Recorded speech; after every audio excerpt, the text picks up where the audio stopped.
Detalye sa itinatagong anak ni Tom Rodriguez. Nabalita ilang buwan na ang nakalilipas tungkol sa pagkakaroon ng bagong love life ng aktor na si Tom Rodriguez matapos nitong makamove on sa hiwalayan nila ng dating asawa at aktres na si Carla Abellana.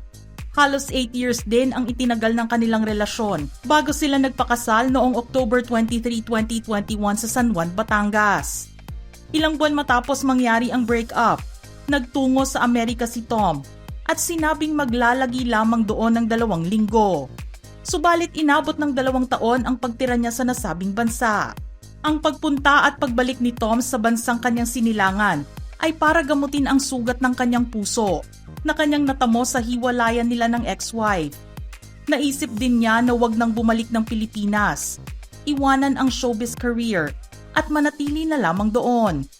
Aniya sa isang interview, zero balance at negative outlook in life ang mayroon siya nang magsimulang bumalik sa US. I can't rely on myself pa noon. I didn't know how to begin kasi I was just like losing everything. My finances, the things that I really worked hard on, things I relied on. Kasama naman niya ang pamilya niya roon pero pakiramdam niya ay sobrang down niya. I feel like a negative. I started from a negative and then you learn to journaling. That's when I learned to start talking to myself. And you realize kung paano mo pala kinakausap yung sarili mo. Journaling, self-reflection, just writing down your thoughts. And then slowly, you get to realize, hey, why do I talk to myself like this? Nagkaroon naman ng simpleng pamumuhay si Tom habang naninirahan sa Amerika na nagustuhan niya dahil matagal niyang hindi naranasan na magkaroon ng normal na buhay. Simula noong siya ay maging isang artista. Pero kalahati pa rin ng puso niya ay nagsasabing mahal niya ang trabaho niya at hindi niya ito kayang iwanan. Ang pangarap niya na makabuo ng isang pamilya katulad ng kanyang kapatid ay hindi pa rin naman nawawala sa kanyang isipan. Kaya naman naging usap-usapan ang tungkol sa pagkakaroon niya ng bagong girlfriend na hindi naman niya itinanggi. Ang pagkakakilanlan lang nito ay kanyang itinago at sinabing gusto niyang gawing pribado ang parte na yon ng kanyang buhay. Yeah, I am now. In fact, I am seeing someone. Once I was ready, it came at the right time. At that point, I thought it would never happen again. Masaya siya na nakapagmahal muli dahil isang malaking trauma rin ang naramdaman niya nang hindi magtagal ang relasyon nila ng kanyang ex. Pero desisyon niya na hindi muna ito ibahagi sa publiko para na rin sa partner niya ngayon na hindi showbiz. Magdadamot ako yata, like what I said, I really want to keep it to myself. But like I said, I live my life like how it is. So eventually, siguro everyone would. What they see is what they get. But for now, it's my own now. Ang isa pang balita na tila itinatago muna noon ni Tom ay ang pagkakaroon niya ng anak sa non-showbiz girlfriend niya.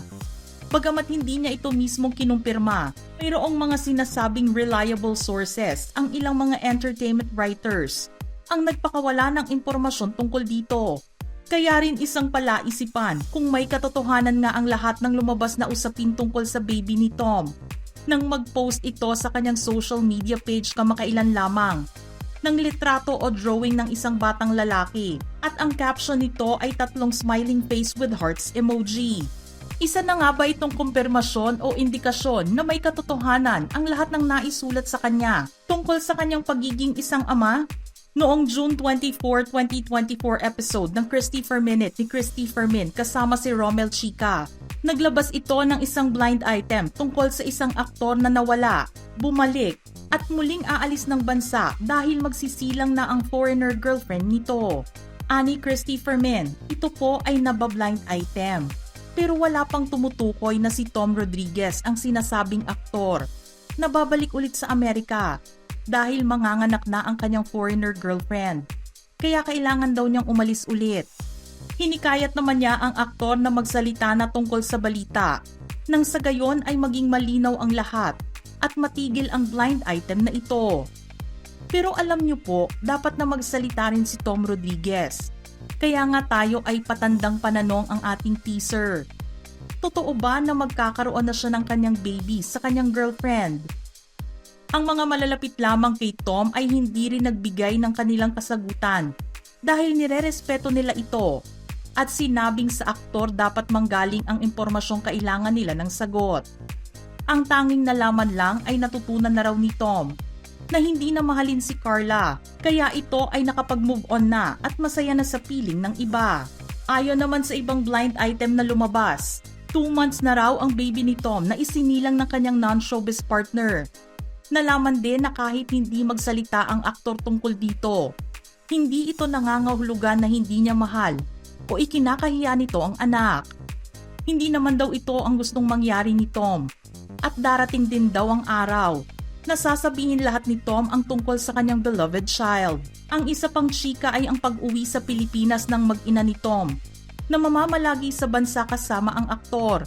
Dagdag pang impormasyon ng mga reliable sources na ito ay carbon copy ni Tom ang kanyang unang baby boy. 2 rin daw ang dimples.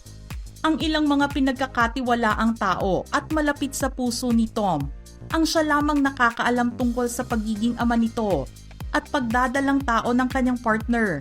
Ang manager niyang si Popoy Caritativo ay isa lamang sa mga nakakaalam ng bagong pangyayari na ito sa buhay ni Tom. Pero pinili rin itong itikom ang bibig dahil sa respeto. Sabi ng reliable source, walang inililihim si Tom. Very open siya tungkol sa kanyang mag-ina. Very happy si Tom dahil very healthy ang kanyang baby boy. Gusto muna nila ng kanyang partner na namnamin para sa sarili nila yung baby. Darating din naman daw ang panahon na malalaman ng publiko ang tungkol sa mag-ina ni Tom at makikita naman daw ito ng maraming tao na makakakita sa kanila in public places. Nagbago na rin daw ang pananaw ni Tom sa pagbabahagi ng buhay niya sa publiko at para na rin sa katahimikan niya ay mangilan-ngilan na lang din ang ibabahagi niyang kwento nito. Ayaw lang muna nilang i-public ang tungkol doon. Pero linawin ko lang na they're not hiding ha. Wala naman kasing nagtatanong. Sa kasabi mismo ni Tom, kapag dinala niya sa Pilipinas yung mag-ina niya, makikita at makikita rin naman ng mga tao. Kaya never daw niyang ide-deny ang bata. Sabi nga sa akin ni Tom, I don't want to live my life in hiding. Kaya never talaga niyang itatago yung bata. Pero ayaw lang niya na masyadong may access ang public sa kanyang personal life.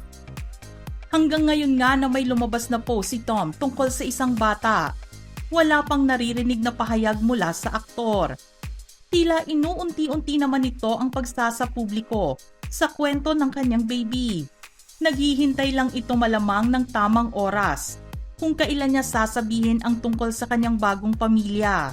Nalaman din naman noon na mahilig si Tom sa mga bata at gustong magkaroon ng maraming anak, pero kalaunan ay naging praktikal din. Mga ka-showbiz peeps, gusto naming marinig ang inyong reaksyon sa ating istorya ngayon. Send your thoughts in the comment section below.